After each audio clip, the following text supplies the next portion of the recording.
How's it going, folks? And you're welcome to the Motorcycle Hour podcast, where we're talking all things motorcycling. Quick shout out to some of our sponsors. Principal Insurance Ireland. Having the right insurance matters, especially when you're on two wheels. That's why Principal Insurance, part of Howden, offers motorcycle cover you can rely on, whether it's a weekend spin or everyday riding. Howden Insurance Ireland Limited, trading as Principal Insurance, is regulated by the Central Bank of Ireland. Terence Healy Motorcycles, Unit 1A, Axis Business Park, Tullamore, County Offaly, your main Honda dealer for the Midlands. And of course, motorcycletraining.ie, your one-stop shop for all your motorcycle training needs. Whether you're booking IBT or some pre-test lessons, Tony's got you covered, so give him a shout today.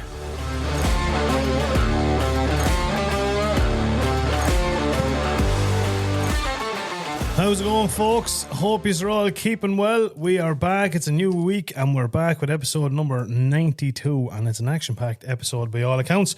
We have the lads on from Loughshinny Motorcycle Club telling us all about the Skerries 100, which is fast approaching. We sat down with Dinny Collins and Andy Farrell and had a bit of a chat. Just got a bit of a background on kind of what it's taken to get the event back up and running. So this is an interesting one. We've got some exciting stuff coming on this weekend we're going to have a chat about, as well as a little spin that we had last weekend for some photo rally pints.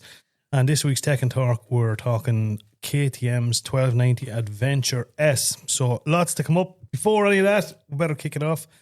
Bit of a roll call. Back in the hot seat, the one and only Charlie Riley. Well, bud, what's the crack? Just that how a crowd are gone to fuck, aren't they? They're gone bad. Gone bad. Actually think I heard somebody booing there. How are you getting on, Buck? Actually, not bother. Living the dream? Absolutely, We're yeah. chewing away there like an old sucky calf. Holy jizz. Chewing on a chungium. An old chungum. Across from him is the one and only blood pressure face of Ross McQuaid. What's crack? Oh, yeah. How are you getting on, man? Fabulous. Good stuff, good stuff. And Junior himself, Kieran Riley. How are you, Buck? Oh, good, man. Great Good to be stuff, back. lad. How's life driving all those big dump trucks and stuff? Oh, man? grand, yeah. Still living the dream? Oh, living the dream. That is good to know, man. Good to know. Lads, any crack? Anything wild or exciting since we all spoke last? Starting off, has anybody been out under a motorcycle? I was on it a little bit last night. You were on it last night. The first time since I changed the gear lever. Well, Big difference. good job. Yeah, big difference. Allegedly, did you miss a gear last night when you were pulling off away from my house? Yep. Well, to be fair. Straight in the neutral. Well, to be did fair. hear Whoa! I was wanting to do it, Crunch. I was Oh, he was trying to wheelie. He was. That's well, Successfully. yeah. Successfully. Did all the way down to your man's house on the back wheel. Yeah. The back wheel is flat. Completely unintentionally. Actually, is the wheel flat this morning, or did you have a look at it? Haven't been in the shed. I'm going in the shed when I go home. Okay. Gonna grab something out there. But no, big difference. Big difference. Yeah, but- much easier to get at. Didn't think they were, Russell. She's only flat at the bottom, bud. That's the most Yeah. important part. You know what I'm saying to you? When it's flat at the top, you're in big trouble. Oh, you're under Oh, is pressure there then, now stop bud. puncture, is that? What do Don't know. It could be a fast one. I'll find out when I go home. Could be your valve. You wouldn't know. Yeah. Boys, you wouldn't. It's full of possibilities. That's what was wrong with my yacht, remember? What about you? Did you get out for an old spin at all, Charlie, really? Yeah, doing any biking, Nelly? Yeah, myself and Noel had the two bikes out there one of the days. He took over to Paddy Costello's there to Very good. get something done with it. Yeah. Nice. Kieran, I don't know why I'm even asking you. I was out which is doing the photo rally pint. Oh, yeah, eat. You did when you woke up. Yeah, and you woke up. I was witches in Sperra. And you weren't. I Thank God. was. Oh, jeez, I Thanks to was. God. Yeah, we done a couple Were- of 4 rally pints last weekend. We headed down Sunday to down your neck of the woods, McQuaid. Yeah, drumlish. The one and only Drumlish. What a beautiful, beautiful part of the world. Nat. Was that a different drumlish? I know it's grand. No, I mean, the nice, right one. nice. There is a petrol station. It's one of those ones. There's nobody in it. You have to go and put your Yeah, card it's, into the it's machine. wicked expensive, that one as well. Is it? Yeah, the one at the end of the town. Yes. Yeah. Well, we Shithole. got fuel. Well, no, I don't think that's uncalled for, but we got fuel anyway, and that was the most important thing. So we done our photo rally pint in Drumlish, and then we headed across country through some fairly questionable roads to Ballinamore, County Leitrim. Yeah, Nice. come on. Nice old spot, nice little village. Was the Nice weather little with you village. though? It 'Cause was it was a middling. bad- There and thereabouts. It was a bad morning, but well, I tell you the truth. When we left, we all met up in Loughgool, the car Morning park hour. in Loughgool there. We Yeah. all met up there, and it was dry. Wasn't too bad. Headed off, and we went down that way to In towards, where do we go? In towards Granard and up through Ballinally and off up that way. You could go that way, yeah. It's back road that way, yeah. Back roads and into Drumlish and then from there. So it was dry the whole way. Got to Ballinamore, still dry. Done the 4 rally pint in Ballinamore, which is out in the middle of nowhere. And just on that, if you look at, I'm not sure the actual number of it, but the one in Leitrim, Ballinamore and Leitrim, if you put in the point, keep an eye out because it's a small enough stone. It's the place of an old church from the 1700s. But just bear in mind, it was nearly completely covered over in grass. This time of year with all the growth. So just keep an eye on it. Be prepared to have a look around. You're in the right spot, but you may have to do a bit of rooting for it. That's the only thing I'll say. But anyway, come into Ballinamore. It was dry. Went into a hotel there and got a breakfast. And it must have pissed rain when we were in there because when we came back out, the bikes and all were soaked. But it had stopped raining, up on the bikes and came back through Kilcogie and Cavan and Finney and down that country and coming into Castle Pollard. It started to rain. There's no paints any different. But we had the wetsuit on us, so it wasn't too bad. Pulled into the petrol station, kind of waited for the worst of it to be gone and up on the bikes then and headed off again. And yeah, it was grand. Now I do have to give a big shout out to 2 riders that came with us that are coming to Spain now as well, which is Janet and Steve. And let me say, guys, both of them can ride motorbikes. Yep. No question about it. Very impressive. They came up to Lara with us as well. Yeah, my God, the 2 of them are very, very, no hassle whatsoever. Taking bends and sound people as well. Yeah, Jesus Christ, yeah, decent people. But that was my weekend, boys. That was the only bit of spinning I did. Yeah, quite other than that. The weather has been not so great. Septic would be a more accurate description. You're not wrong. Yeah. You're not wrong. You know what I mean? But especially this week, anyway. Well, this weekend there is a ton of stuff coming up. The weather is supposed to pick up, and we'll talk about a little bit more of that in a little while. But there's the weather's going to pick up, and it's going to be grand. We're going to have a great summer. We've got some very interesting road racing coming up in the next couple of weeks. The drag racing in Cork. Drag racing in Cork coming up this weekend as well. There's a possibility. I'm not quite sure yet what the story is. We might head down Sunday, myself and the kids. We might go down for a spin, make an old day of it. Oh yeah, yeah. We'll see how it goes. Be a good idea, Yeah. Any plans yourself this weekend? Are you doing anything? Yeah. Where are you going? Wexford. Oh, are you going down to the Auto Jumble? Yeah. Very good. Very good. That'll be great there. Yeah. That'll be great there. We'll have all the details of that now very, very shortly. Absolutely. Before we go any further, I think we'll bring the chat with the lads from Loughshinny. What do you reckon? Yeah, throw them on there. Might as well. Get the old juices flowing, boys. Are we all excited for a bit of road racing? Bring it on. Folks, I want to give a massive welcome to the one and only Dinny Collins and Andy Farrell, the whole way from Loughshinny Motorcycle Club. Lads, how he's getting on? Thanks, Brendan. Fair play. Welcome to the podcast. Good, cheers. Thanks for Welcome, having us. boys, yeah. Andy, you would be a man that'd be very, very well known. I think around the circuits at this stage, you have a fair old CV of racing down through the years. It'd be a household name, I think, among any motorcycle racing enthusiasts. Be a very small household name. No, you're well known all the same. You're well known. Give us a little bit of a background. We're going to start off with you first. How did you, first of all, get started into motorcycling, and then working your way up to how did you get involved with Loughshinny? And do you regret yeah. My pocket definitely regrets it. I've always been into the bikes, and obviously living in Skerries, it's always been going to Skerries really from being a kid. Never really thought about racing. I only started racing when I was 30, like on the roads. Yeah, Are you serious? Yeah.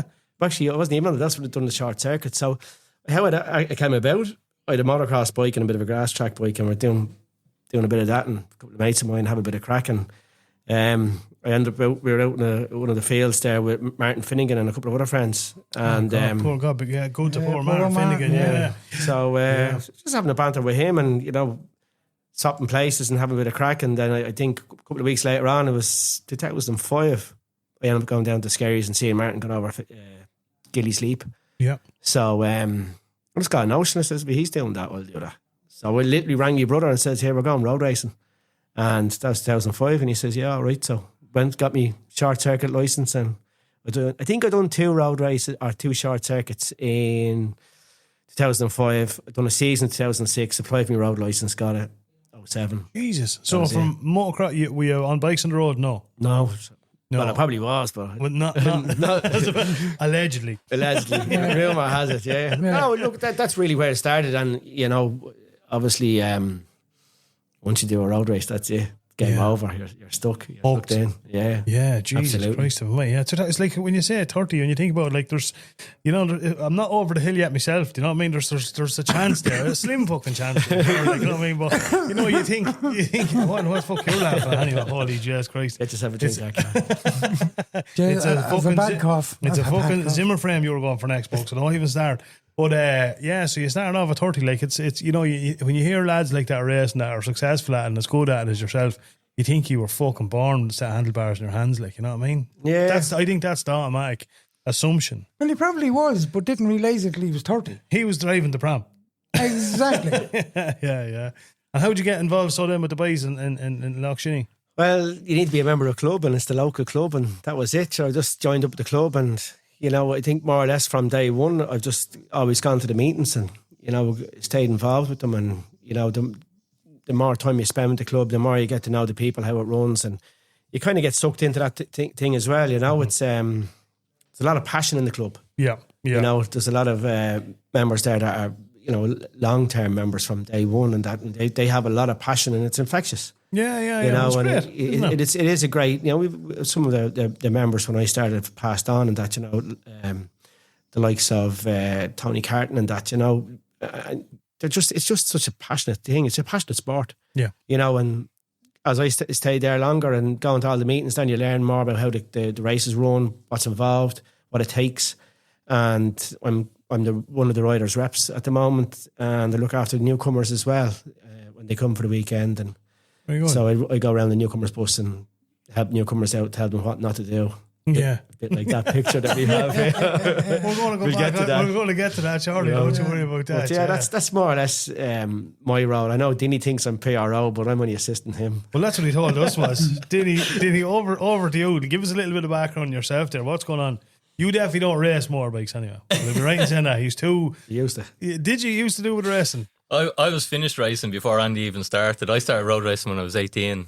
And Did you? Yeah, I done Skerries, and I think 99 might have been my first year racing. 125s and 250s. And by 2005, I got badly broke up and I went away. And then when I was away, sort of away from the sport, I decided I wasn't going to go back to the sport. But other than that, I'd have still been at it. Like, it's very hard to give it up, yeah. Yeah. A bad smash up, yeah. Yeah. Jesus Christ. Big list of injuries? Yeah. Broke his toe. Don't mind him. Broke his toe and had a twinge. He broke a nail. Broke his ego. I didn't see any limp on you walking in here, by the way. So it wasn't that bad. Here still. Oh, gee, yeah. So that was it. That was a line was drawn through that. And Yeah, that was well, I've still been involved in bikes. Like, I went doing safer stuff. Like, I've done a bit of motocross racing and a bit of pit bike racing. And as you guys know, like Chad mentioned, it's impossible to get away from bikes. Like, you know, it's a drug. Like, so I tried to give it up loads of times, and here I am now back involved with the club. And you know, you just can't get bikes out of your blood once. No, you can't. Sure, I got more slaps off than myself, and sure, the last slap I got, I was in hospital. She cancelled all the bike insurances and everything, and was all big plans to sell me bikes and all that. I came home from hospital and I says to her, I says, what's the story with cancelling insurance on the bike? Oh, sure, you're never going back up in them. Am I not? I bet you she didn't cancel your life insurance. No. Actually, she threw them out on me. Making sure she was getting one of them. Guaranteed she didn't, 100%.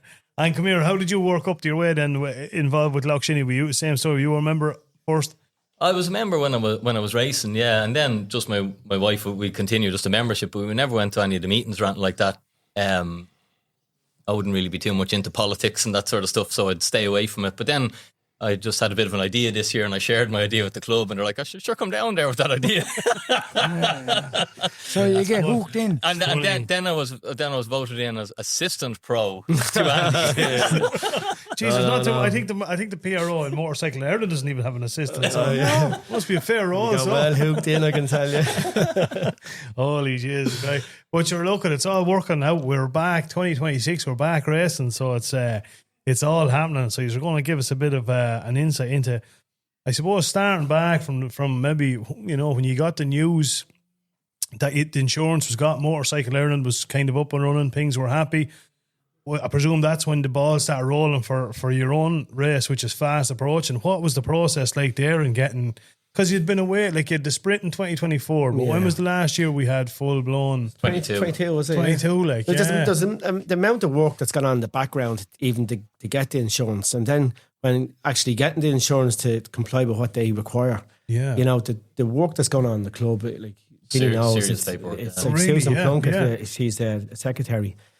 She's clerk of the course, but the work she's done in the background with other members and with the union, Motorcycle in Ireland, it's just phenomenal, you know, because it's okay saying you have insurance, but like they required X, Y, and Z.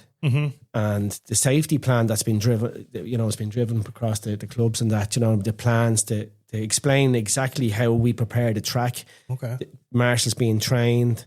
You know, I've been the rider's rep. I've had to do training just to be certified. You know, even though I've got 20 years experience and that's what I've been doing this past years. It's all paperwork with insurance, you know, it's all full traceability with everything. You know, if something happens, like what training has he got? Oh, he's got experience, but they want someone certified. Yeah. So in the background, it's been absolutely unbelievable amount of work that's happened. So to say, we got insurance, but there was requirements, you know, and meeting those. And it's all about keeping the members of the public safe, the marshals and the officers of the clubs that safe, and as well as the riders as much as possible. Yeah, you know. So there has been a massive amount of work. You could like the meetings that have gone on in the background, and it's unseen.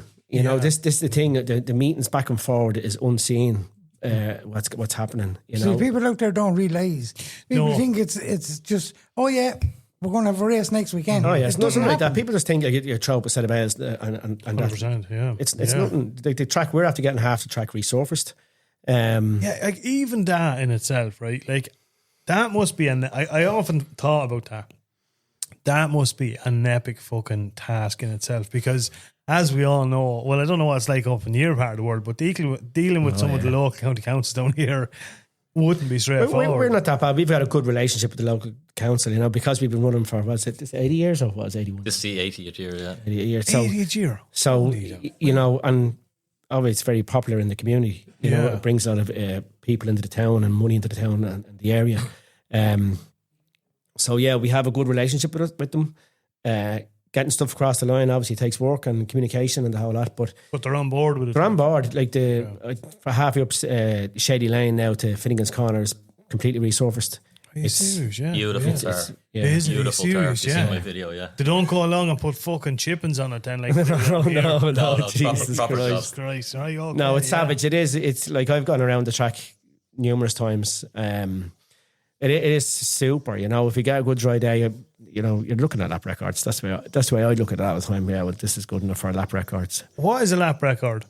What are we saying at the minute? What's the lap record for the time? Yeah, Mom, Dean, you got to figure it out, will you? I don't know. I think it's about 150. 2001 on a 125. It was. Yeah, I don't know what the speed is there. No? Is it? Does Dunlop have it or Derek Shields? I think. I haven't a clue. That's how Nico has it. I doubt that.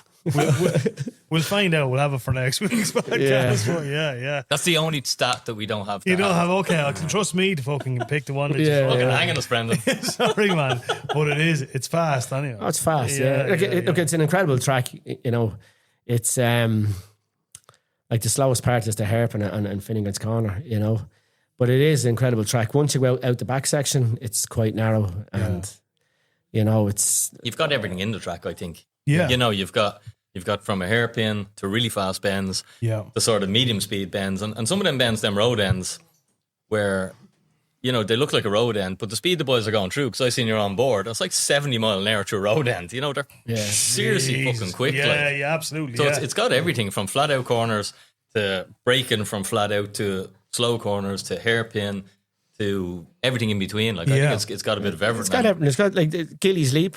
It's. You don't actually jump it, but you come over there with your front wheel in the air. That goes in the back section of the road, which is probably about 12 foot wide. I think I measured in this narrow spot.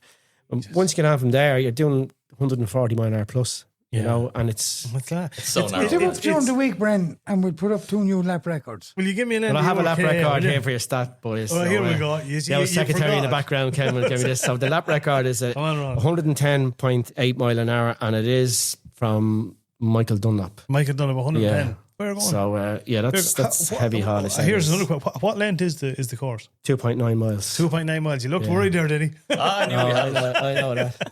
I jog it regularly. So he jogs it. To 2.9 miles. 2.9 miles. Yeah, look, it is, as Dinny says, it has everything. You know, the sweep is such a fast corner on any bike. Up Shady Lane is phenomenal because you have the trees going over your head, tunnel vision. You come up over Sam's Leap. Usually the sun will be setting in the evening there, so you come out over Sam's Leap again, wheel in the air, down the brakes, in through the chicane, back on it through start finish, Finnegan's Corner, and then the run from Finnegan's down to Baldungan is fantastic. You know, you're 155 on a 600, 155 mile an hour approaching Duke's Bends. Fucking So hell, man. it's Jesus. So 155. So, and then Finnegan's, so for people that are maybe not overly familiar with, like myself, Finnegan's Corner, you're going around Finnegan's Corner on the right. So you come down the first corner from the start finish. It's Finnegan's Corner. So Left hand. It's a left hand corner. Oh, it's a So you come down on the right hand side of the road, left and you're corner. heading up that road, and there's all like Crowds of people. hosts of people. Loads of people. It's all like cornfields and wheat fields all Cornfields, along that's that it, the whole way up along that stretch. Yeah. And then you've all kind of fairly high trees on that corner as well, haven't you? Yeah. So you go through a little dip, and it's a right left. Francis Everett lives on that corner there at Duke's Bends. He's an ex-racer. Yeah. His son is actually racing this year, isn't he? Yeah, he's making his debut on. Oh, is he? Owen Everett, PGS, yeah. And after that, it's Baldungan Yeah. Corner, swing left, go up the road a bit, then it's called the Glass Houses, swing left, and that's where it narrows down. You've got to run down to Gilly's Leap, over Gilly's Leap, and then it's, as I say, it's a bit of a squirt on the It track. ain't straight all the way down. No, there, it's not. It's anything but straight. It's one line. So when you're going across Gilly's Leap, you can't see the road. It's a blind entry over Gilly's Leap. But as you go over Gilly's Leap, the bank comes in from the right, so you have to go. You've got one line. There is a telegraph pole that you can line up in the distance. And I try and tell the newcomers, until you get yourself sighted, use that telegraph pole. If you line up with that, you're grand. And it does happen. I've done it myself. You come over the crest, and next thing you're going too close to the right hand side, and you go over about 8 inches of grass, and you're back onto the track. It happens. Oh my God! Change the jobs. You're all right. Fuck it. I'd change my mind, Bren. Leave it to the boys. Let them put up a new lap record. Well, we can still go and do it. There's a lot of work in Skerries track. It's quite technical out the back, but once you get familiar with it and it stops frightening you, you can really, really enjoy the track. As Dinny says, it really delivers. It has everything for you, and if the sun is shining, which 99% of the time it is, it's absolutely, it's one of the best road races you'll do. It is, yeah. Plus the atmosphere, with the crowds. Everything. There's a massive buzz about the place. Brilliant. As I said to you earlier, before we came on, I used to love going up, myself and Tony and the boys used to always go up to Skerries and Killilane, the two track, because they're side by side, That's right. But yeah, we used to, It's nice because it has the feel, and it's a big event, and it's a very, very well known race out there, probably more so than probably a lot of the races down the south. Yeah. You look at any documentary and stuff, and it'll be mentioned, it'll come up time and time again from some of the greats. But as well as that, when you're there, I find that it kind of feels like it's more of a kind of a closer, tight-knit atmosphere, if that makes sense. You know what I mean? You kind of know, like, the work and the effort that's gone into it. You know, you're a big club. It's like a kind of a family atmosphere. Yeah, and that's the whole. And people are so approachable, and like walking in through. Now it's a good few years since I was up at, but walking through some of the pits and talking to people, and definitely has a great atmosphere about it. It's road race country, like North County Dublin, similar to where all the other road races are in the country. I'm sure it's pretty similar feel there, but like. Yeah. A lot of people are into it, and they're not really even into bikes, but they go to Skerries every year. Yeah. What is it about it? Like, how did it? Like, obviously, it's 8 years in the go, so I suppose that kind of answered the question that, why they're such a big. But how did it all start? What was the story with Skerries? How did it all? I'm too young. Dinny, you're definitely older than me. But like, what was the draw? Was it obviously just there was a couple of lads? It was the Leinster 200 initially, wasn't it? Yeah, it used to go through. It used to go through the Skerries, town, through and the it actual used to go town through of Skerries. Skerries, Rush, and Lush. Yeah, it was like it was massive. a huge track. Yeah. My dad told me way. the first time he went, he got the he was 10. He brought you to the first one, didn't he? He brought me to one, yeah. The first one. It was.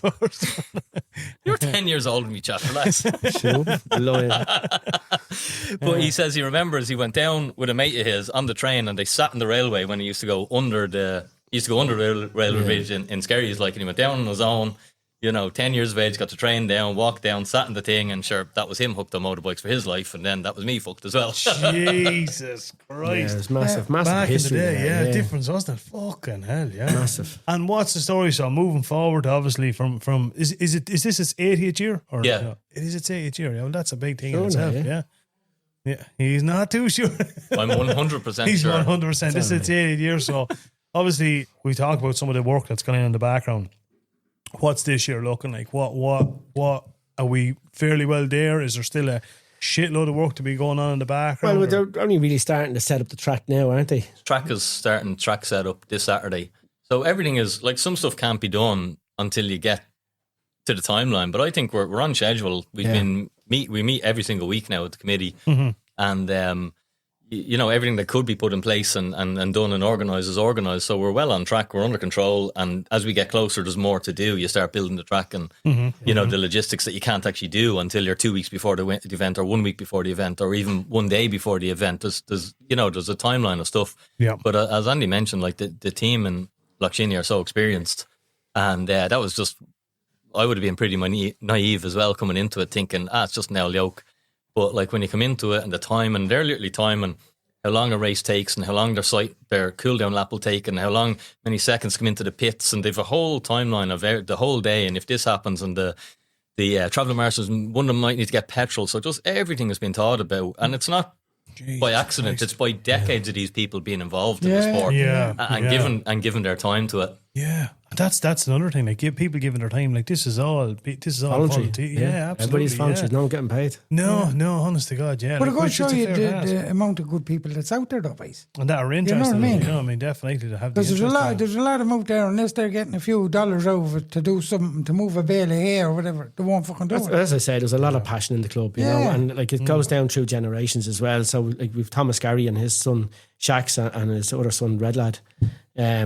Red Lad. Red Lad. Well, you can guess why they call him Red Lad, you know. But Because he's black hair. Yeah. We've got a tiny in our club, and he's 6'6". And he's about 23 stone. But anyway, yeah. But yeah, there's a lot of passion in the club, you know. And I think like once you kind of get involved and things go smoothly, and you know, there's always ups and downs, and lads having fallouts here and there and whatever. But that happens, you know. Like, they got multiple personalities, but like at the end of the day, they all pull together.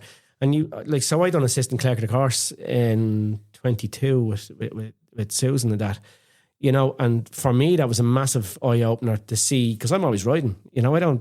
I just know clockwork. Yeah, get called, bring the bike up, go out and race, have a bit of laugh, whatever. But in the background, you know, like I was helping out on the paddock gate. You have a radio on, and you hear the communication and what's going on throughout the whole track. You know, with the radio man, with Susan, with everybody, and that really is unbelievable. You know, as Dinny says, you know, what's the work that's been put in the background to get everything to run on schedule. Yeah. If there is a delay, like if there's a red flag, you know, if there's residents have to get moved around, you know, if there's anything. Oh, like if there's that. I don't, you know, like, so a resident. Yeah. So a resident might come to the track, and you can't say, "Well, you're not going to your house, tough or racing." We've had weddings before. I remember, you know, a wedding party. Congratulations. Had to be let through. Serious, yeah. Holy jeez, I'd say the groom was there, please. That'd be a sign, wouldn't it? I think if you're on your way to the fucking church, no, that road's closed, to be gone.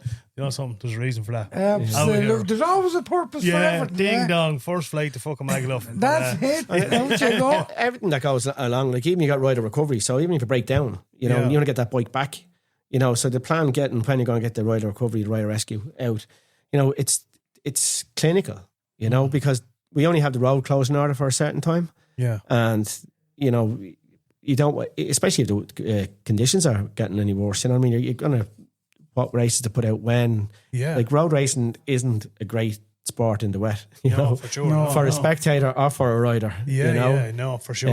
For sure. That's what they call it, sunny Skerries, so we're okay. Sunny Skerries, yeah. We'll be Well, the only grand. thing I'd say, anytime I've been out, it's always been sunny. I don't think I ever go away. And a few wet practices, I know that. Yeah. So even like that now, just like getting the road closed in order. How So that's that has to obviously be applied for. So you apply to the council and stuff for that. Then, is it? Or Apply for it, yeah. Meetings and meetings. Are you serious? Yeah. Yeah, loads of meetings. It's like this. It's a year-long event, like of planning, you know. And obviously, as I say, to get the insurance across the board and then to meet their requirements, you know, it's just the work has been absolutely, you know, unbelievable. Non-stop. You know, Jesus Christ. And then, like as you were saying there, probably there's an awful lot of this stuff goes on, especially for these dealing with council and stuff. It's Monday to Friday. It's not like you can go home and trust jump me, on it after there's work, a lot. like. There's a lot of people in the club have a lot more brains than me and Dinny. Thank God. What You did know, the send Jeep here down for? We're full. Jeez. They were only bugging me. we were stupid enough to say yes. We're talking to the wrong ones, Brian. For Jesus' sake. I kind of knew that. I threw out a few questions there and they weren't fit to answer, so I said, these are the wrong ways. But no, definitely. I have to say, credit where credit's due. It's great to see it back.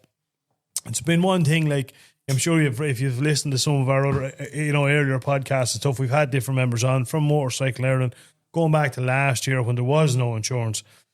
And I suppose jump forward, there was an awful lot of people, I call a spade here, thought not a hope. These people that were promising this, that, and other, it was never going to fucking happen. And in fairness to them, they put their money where their mouth is, and they've put all the hard work in, and it's great to fucking see That's it. paying off. We're looking forward. Like I was only thinking last year, at the end of the Isle of Man last year, you're kind of going, There's nothing. That's it now. Yeah. You know what I mean? That's fucking it now. That's, And now we've Now look at the insurance comes at a cost. 100%. Do you know what I mean? yeah. I think the cost we're looking at about 170,000 to run Skerries. Is that right? 160, 170,000 all in between insurance and everything and else that everything has else, to get paid. Guards get paid. You've medical. You've everything. Well, sure, I'm sure radios. even to your radios, bales, All the course, the seating. do me and bring a bed? Sure, we're not going to. No, you pay in. Yeah, I'll take the money off you now. There'll be a pint up there for you, boys. Don't worry. As a lad, you say, I leave a pint in the post office. Yeah. For the Thursday, huh? So that's 170 grand. Like it's a lot of money to. It is a lot. It's a lot of money. Like you have to get the money in to cover it. Yeah. You're that's what I say. You're hoping for a good day. Yeah. The weather-wise, good turnout, and obviously We've got a entry good list fees. of entries. Like there's 140. There's 140 bikes already 140 confirmed, bikes. and we're expecting. Like after the TT is a long thing, and expensive. so anyone at the TT is like, fuck that. Not then they start getting the itch. So I'd say Kells were even saying I heard Dermot and Kells, because Kells is running not this weekend but next weekend. Next weekend, yeah. And he was saying he's got a big influx of entries, so we're expecting even more. So I think it's going to be a super grid. Like we've got people coming up from the Isle of Man, UK. Have we got any North. names? Can you do any name dropping? At the minute? No, we were told to only disclose that Andy Farrell is confirmed. That's it. I thought you said big names. Oh, geez, that's going to be great. No, in fairness, yeah. You can't give a little bit of a hint there. We don't know. I don't see the entry list to you. No. We're not privy to that information. Okay. We're on a need to know basis. We are. I will look at. I'm sure, as I say, like I said earlier on, Skerries is one of those races. It's anonymous. It's up there with with obviously with Kells, Isle of Man, Northwest. It's just one of those races that sticks out. To be Well, fair. I will give you one name, Go on. and someone you'll be excited to hear, because I see his picture all over here. Super talented rider, Kevin Keys. Oh, the old Kevo. Well, that's it. That's it. Absolutely class. I tell you at the one TT. thing. The other 139 is may as well go home. Yeah. Once Kevin hits up there, good luck, lads. He's a newcomer, isn't he? Yeah. I tell you, I'll though, tell him where to break. he's Break very, at the start-finish line, and he'll be grand. he's very talented. Kevin's He's good. very he's talented. yeah. He's a good rider, boys. I tell you Yeah, I that. was just saying to the boys, the picture of him with the elbow down at the bungalow and the TT would have turned some heads. Absolutely. Like he'd be 100%. looking, he's very. Yeah, and he's he for a young lad, I don't know how well you know him, but like he's a great head and shoulders. Yeah, Kevin is really, he's tuned in. So well, Kevin will be going. Look, we'll be going to one way or another. It'd be anyway. worth going up there just to watch Kevin ride around that track on his own, boys. Yeah, I know, 100%. That'll be class. I can't wait for it now, to be fair. So run us through then, as it stands at the minute. How far away are we? Give it a shout out to dates there. What dates? It's the 4th and 5th of July. Okay, so we also have a classic run on Friday the 3rd. So that's open to road bikes and any road registered bike, and that's be a bit of crack. That's in the evening. That's great. Brilliant. You get a great turnout for that. So you go down to the Skerries Mills. Yeah. You sign on and sign your bike. I think, did they do a competition for best bike or something like that? Yeah. Oh, but and then they'll ride. They marshal the road ends in Skerries, and you get to ride around the town part of the old track, basically. Savage. Yeah, it's good. A couple of laps and that. It's some good bikes, some great bikes, and there's always great atmosphere, and it kind of gets the weekend started, Yeah. Jeez, we're looking forward. Head down the harbour for a few points then. leave the bike. Walk over sideways. Yeah, can't pay it. Is there just talking about that? Then is there any camping? Is there facilities there if people are going camping, or what way you fixed that? Yeah, there is. There's camper vans and camping. We'll be putting all out on social media, and just trying to finalise it all. But we have. Couple of space spots for campers, and we have overflow areas and everything, so we'll be sticking that all out in social to just get yourself down there. Usually there's a lot of camping in the back of the paddock, in the arse end of the field, if you want to call it that way, but it's there's other little spots around as well that you can camp in, so it's all good. And the beauty about it as well, because it's so it is there will be an awful lot of people listening to this probably that haven't gone before, and if they're not from the area, they won't be familiar with Skerries, but location wise, you're so close to Dublin, but then you've also got some huge towns, fairly close with lakes of Balbriggan and Rush and all, where you will get accommodation for people that maybe are thinking of going that don't want to camp and stuff. Yeah, there's a hotel in Balbriggan, the Brackencourt Hotel. There's one just outside of Balbriggan, the city north. Yeah. No, it's about 15-20 minutes, excuse me. But there's Lusk, Rush, obviously Skerries, Balbriggan, Lusk Vegas. Lusk Vegas. Lusk Vegas, is that alright? What story? I don't know. One of those places. But you'll always get somewhere, Yeah, absolutely, yeah. And if not, you just come down today. Yeah. And what's the story then so can people buy tickets online? What's the story there? Yeah, we've got online ticket sales are open, or they can just rock up and you can pay on the gate. On the gate, okay. One thing I would like to give a shout out, lads, is that our programme, the 80th programme, there's still spots for people if they want to advertise. It's from 200 quid, get you a half page ad, or 300 quid gets you a full page ad. So if anyone of your listeners are interested, whether they have a business or not, and they want to come and support it, just drop us a message to the social medias. We're printing the programs in the next couple of days. Deadly. So give us a shout. We design the ad, we do everything for you, and you get in the 80th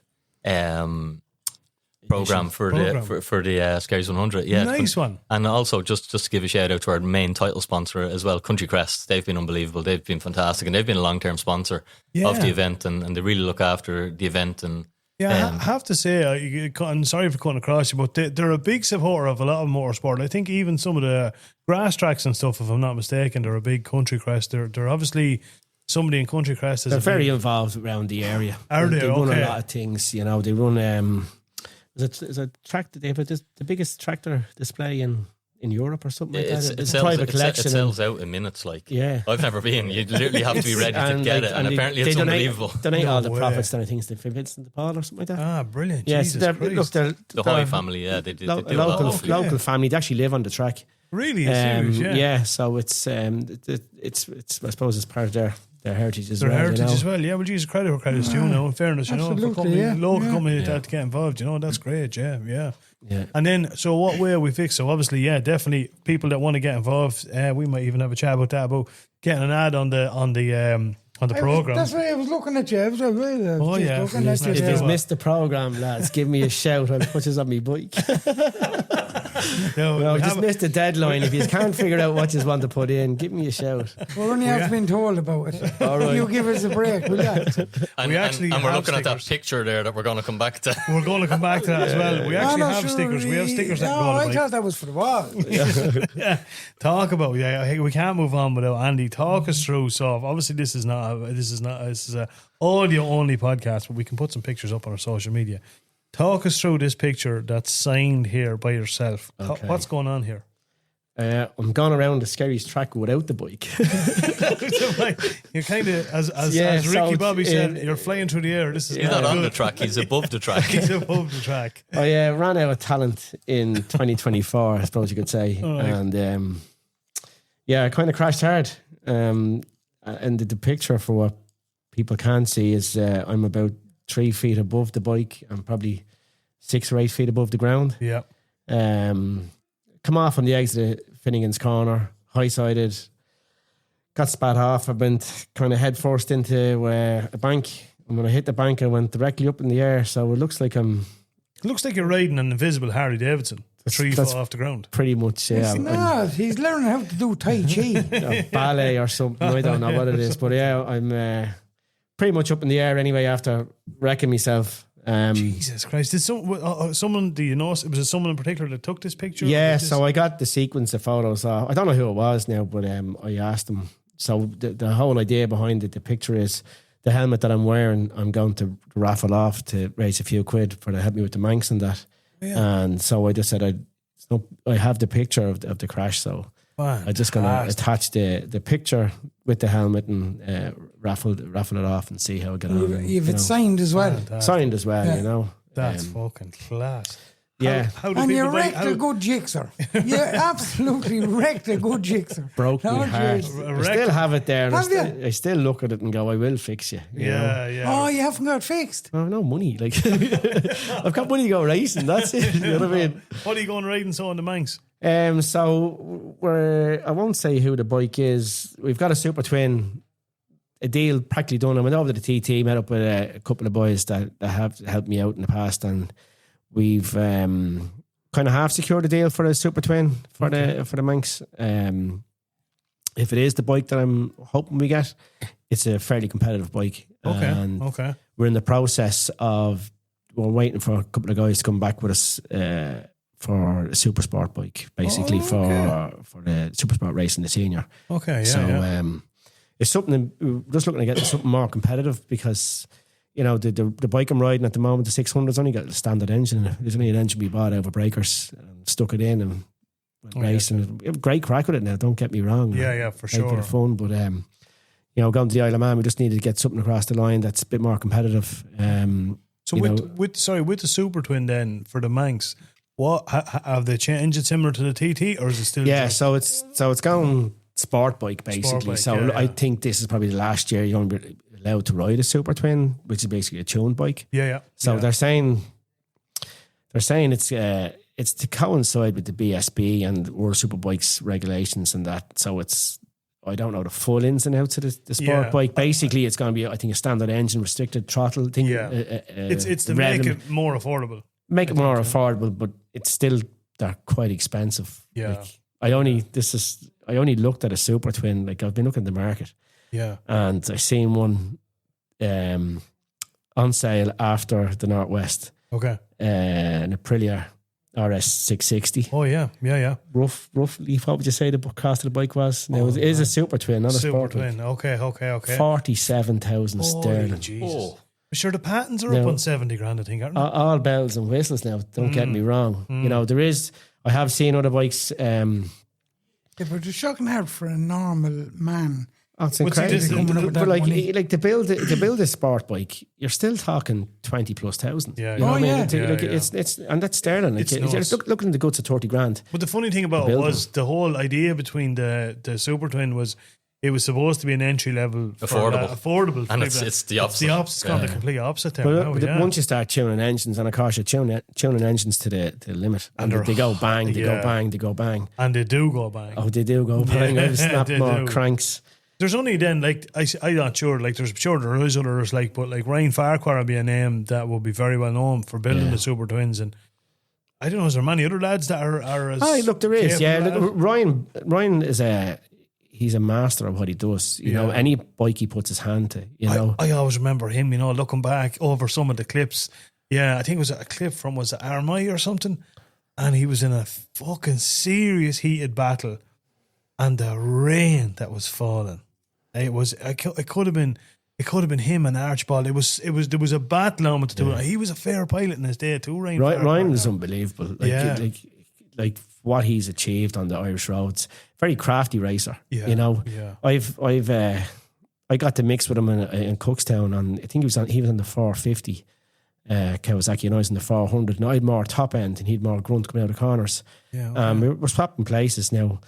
He knew what he had to do to beat me, because I just passed him straight down the straights, you know, and then he'd swap out through the back. But he basically cut the nose off me, so he knocked my rhythm off. So once he got a couple of bike lengths on me. That was it. He was gone. That was it. You were But trying to he's get an back, absolute masterclass, you know. for sure. But it's a credit. Look, any bloke that races bikes, like in my day growing up, as I say, going all to racing, you had Joey Dunlop, Robert Dunlop, John Donlan, Lindsay, Britton, Finnegan. Finnegan, Phil Miller. Phil, he used to race the Gixxer 11s and that. Mad Hoover. But yeah, like all them boys, look, unfortunately a lot of them are gone, but they done it for the love of what they wanted to do. Simple as, you know what I mean? No one has a gun to your head, get out and race that bike. It's either you want to do it or you don't, you know what I mean? Like this little man in front of me there now. Little man. Holy shit. He must be noticing my weight loss. Did you see that? I like seen you. that, bud. Seen that. Fair play to you. I had to throw it in there. Yeah. But like you that has like broke your back and everything, and you're still up going. Yeah. I have to clap you in the back for it, like, you know what I mean? Don't clap too hard. No, in case it fractured for you again. Jesus I've broken enough times. But there were some, you know, you mentioned a couple of names there, that lads that, you know, you have to remember that. Richard Britton was another lad I used to love to see. Yeah, Richard I know. Britton. Like all the boys. I remember These are guys I watched as well, you know, like it's, I remember Richard Britton. I always remember one time when he was kind of he was one of the hottest contested for Northwest 200. I think it was around 2000 and I'm going to say around 2006. And On the Rizla. Yeah, I was on the Rizla, and it was the year Michael Rutter bet Steve Plater in the big race, and he actually ran wide at one of the Skerries. Richard Britton did. I always remember, and he was so, because everyone was, but he was fucking so talented. He was just, you know, and by all accounts, I know people that knew him. He's supposed to be an absolute gentleman as well, Richard Britton, you know. But they were great. Richard Britton, Ryan Farquhar, obviously the Dunlops, you know what I mean? They were just a joy to watch. They're all in a league of their own, like, you know what I mean? In fairness, they're all very talented. Bruce Anstey, ever see him at all now? Or, you know, I know he wasn't well, wasn't he? He was cancer, yeah, he had cancer, didn't he? Yeah. But I think I seen him he's living back. up the north, I think, now, isn't he? Is he? Yeah. Yeah, he could be. Yeah, there was. I'd say if he still came back, he'd be quick. You know. Yeah. Like, he's just one of those guys. Phenomenal guy. Really nice guy. Adrian Archibald, remember Adrian? Archie was savage. Archie was savage. Unbelievable pilot. Yeah.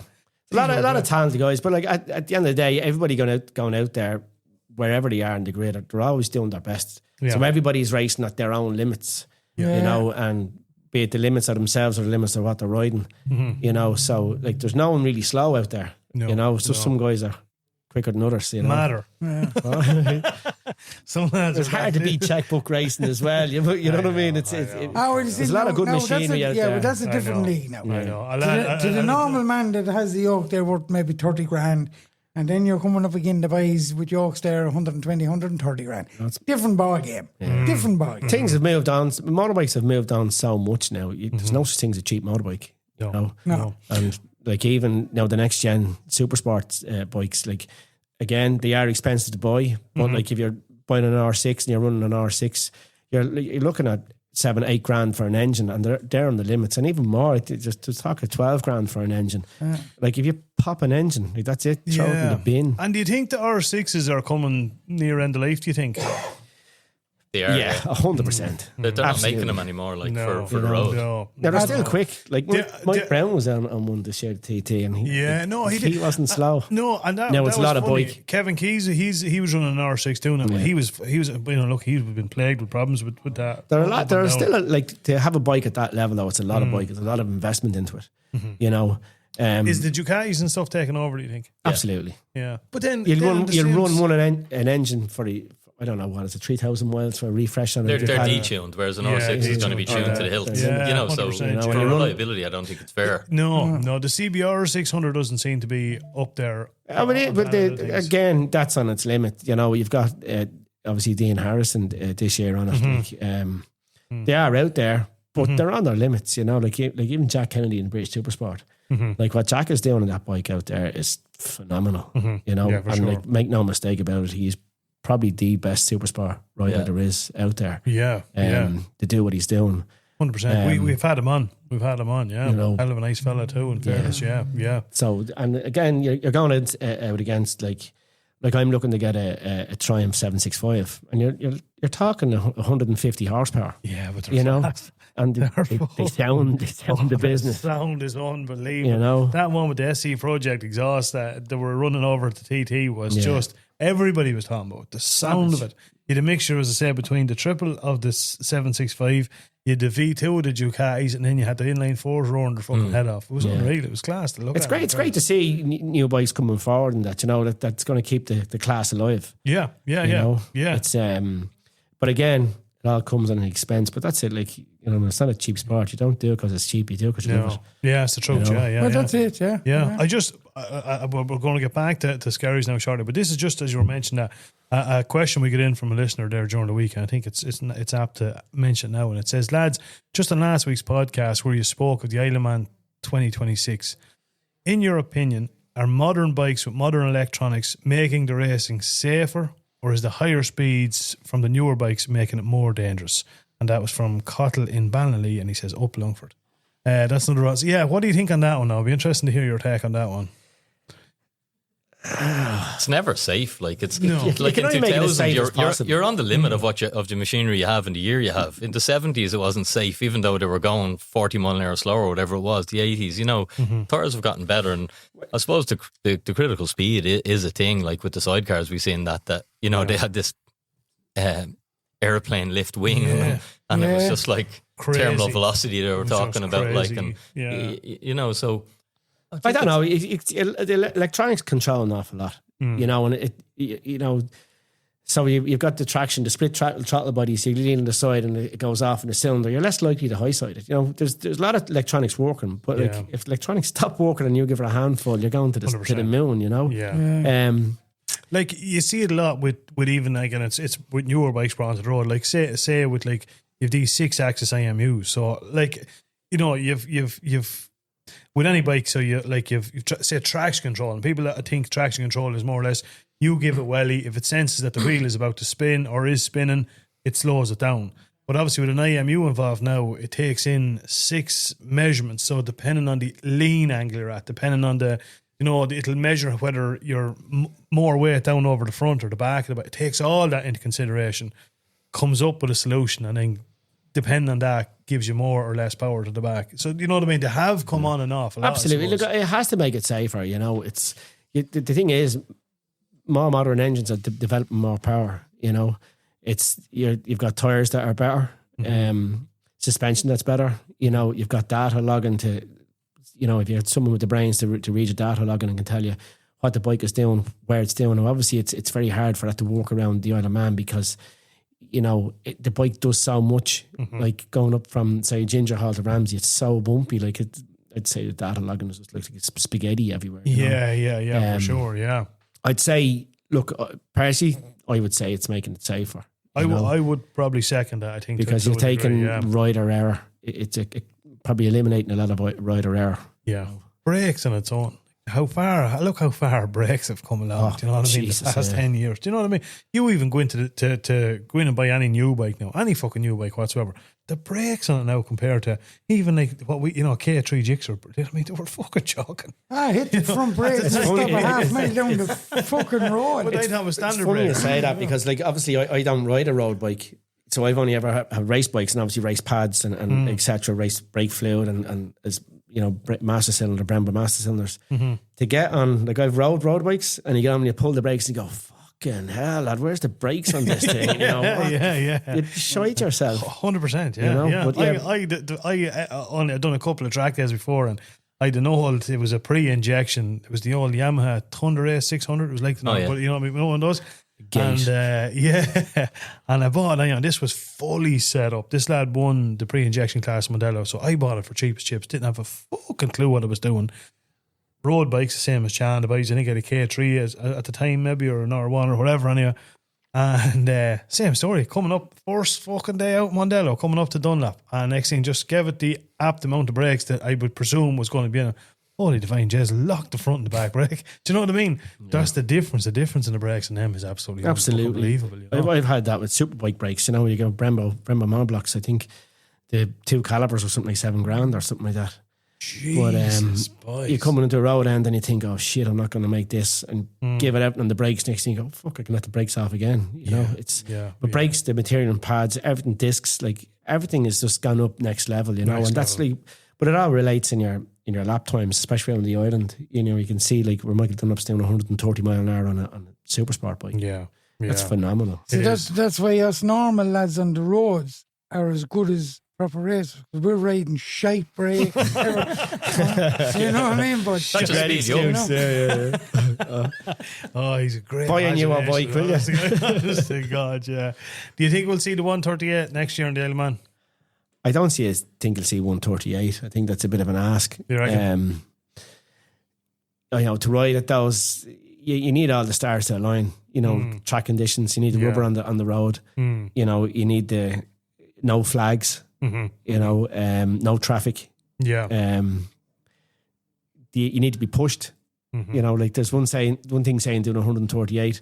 Like I was surprised Dean Harrison this year. I wasn't. Dean Harrison was riding out of his skin. He's absolutely the best I've ever seen him. He looks the most comfortable I've ever seen him on a bike. But to come out of the blocks and do 135 from a standing start, 136 on a flying lap, definitely. But do you need to ride at that? You know, the whole idea of racing is to win at the slowest pace as possible. You know, especially on the roads now. I don't think that equates with Michael Dunlop. I think he likes to blow lap records if he can, you know, especially on the Super Twin. But 138, I think, is a big ask. You know, again, I'd love to see the lap record go. Yeah. Could they knock the arse out of 137? That takes some riding. That takes some riding. Like you look at with Dynamo TT, that's 37 miles long, and they're breaking it up into, you know, he was 4 tenths of a second ahead. Like on the sectors. On the sectors, like that's one thing over a fucking, you know, a Formula One track, for instance, or a short circuit. Mondello. But to be doing that and to be that tight over fucking 37 miles. I don't know what race it was. I think it was Brown and someone else coming over the finish line after the first lap, and there was a tenth of a second of the difference. Yeah. Like, that's unbelievable. Like, it's I have to massive shout out to him, Michael Brown. Like, he done phenomenal. Like, it was great to fucking see it. I think it was great to see it anyway. Like, unbelievable. Really, and he got loads of mentions and stuff like that. So he deserves. Look, Mike is riding phenomenal. Yeah. He's fit. He suits bike racing. You know, he's especially on a smaller machine. He's not 6 foot tall. You know, but he's fit as a fiddle. He puts the homework in. He's got a great crew around him. You know, Eddie Laycock there in his corner as well. Eddie's got massive. Jesus, Eddie! I remember Eddie years ago. Yeah. Now Eddie's a good friend of Paddy Costello. Paddy Costello's a great friend of mine as well. And I only met Eddie over at the expo. Believe it or not, I haven't seen Eddie in years. He was at Isle of Man. I could see he was lined up beside Brown there on the bikes every day. He's got some good. When you have that kind of people in the background, you know, guiding you. You know, and that's the thing. It's important to have someone that you can talk to. Do you remember poor old Eric Gilbreth? Yes. Poor old Eric. Eric was lovely. I have a photo there of myself and Eric. Eric was in the leather. He was racing the Jixers at the time as well. Eric was a scholar. So he was very a shocking nice fella. People, Shocking nice fella. But myself, Paul Dempsey, another friend of mine, used to do a bit of mechanic for Eric. Yeah. And we used to get into Mondello free, you know, because, you know. I'll give you a good one, Eric Galbraith. I don't know how true this is, but I was told anyway. I think it was the Dundalk road races. Eric was travelling marshal, but he was also the fastest man through the speed trap on the clock to go and be the travelling marshal. It was. Yeah. That's years ago, right? Yeah, years. You're dead right. Many moons ago. Yeah, you're dead right. Believe it or not, he went round the track and seemed he was the fast and he was the marshal. Very talented rider as well, you know. Jesus he was a good for guy. a tall man. Like, Eric was in the 6 foot, 6'3", I think, or something like that. Yeah. He's tall. He was tall. He looked tall to you, wasn't he? Sure, every fucker looks tall to me. Now, short, you watch it. Listen, I'm 6 foot lying down. Decide who. Yeah. Getting back, I suppose, so let's go back on track to Skerries. So, you are well and truly underway. Are you looking for, what way you fix now, say, as we say, marshals? Do you struggle to get marshals, or have you got... I don't think we really struggle to get marshals, but a lot of the marshals have to be trained now. They're all... Like, if anyone wants to come and get involved, again, just reach out, message one of the social medias if you don't have any other point of contact, and come and get involved. We've been doing marshal training, we've been doing radio training, we've been doing flag training, we've been doing fire training. But we will take you on board. Like we take anybody on board, but we won't throw you into the deep end. Yeah, no, you know, for if it's your first time, we will give you some adequate training, and obviously put you with experienced marshals. You're not going to be thrown in the deep end and go, here, look after the car on your own. That's a great point, because I think that's probably what turns a lot of people off. A lot of people go, Jesus Christ, the responsibility here, and like that, I could, if I get it wrong, but as you say, you're not going to be thrown in the deep end. But like that, marshals don't realise how. I'm sure the ones that do it don't realise how they are important to me as a rider. Like, so you rely on the marshals to see around the corner that you can't see. Yeah, and they're your line of contact. You know what I mean? So if there's a flag or an incident, if anything happens, they're quite important. But also, it gives them a greater, feeling more involved, being a part of the whole road racing system. And plus, if you get trained for one circuit, you'll go to everywhere else, and again, it's like racing. It's like being in the club. You get sucked in. It's addictive. They have their own little orange army where there's a great group of people, and It's, again, if anybody wanted to get involved, to be more involved, if you've got a passion for it, they're great people. And they're all like-minded. Everybody's into the bikes, and everybody wants to be a part of it, and they're very helpful, very nice, great people. So so reach out. I suppose, what is it? The Loughshinny Supporters Club kind of on Facebook, or is it the Loughshinny Motorcycle Club? Yeah, you'll find us on Instagram, Loughshinny Motorcycle Supporters Club, and on Facebook as well. We do have another Facebook page that we can't get access to. Just like 12,000 followers, and we can't get it off Facebook. We can't, and of course, we've been there. We've been there. We preach this the whole time. Yeah, it's Clonegale MCC official. Yeah. And what do they keep doing?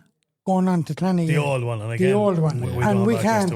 We've no access to it. No. Yeah. So reach out on Instagram is great one. I think Dinny's doing great things with Instagram at the moment. So yes, keep the name out there. Fair play to him. Fair play. There you go. Chief PRO.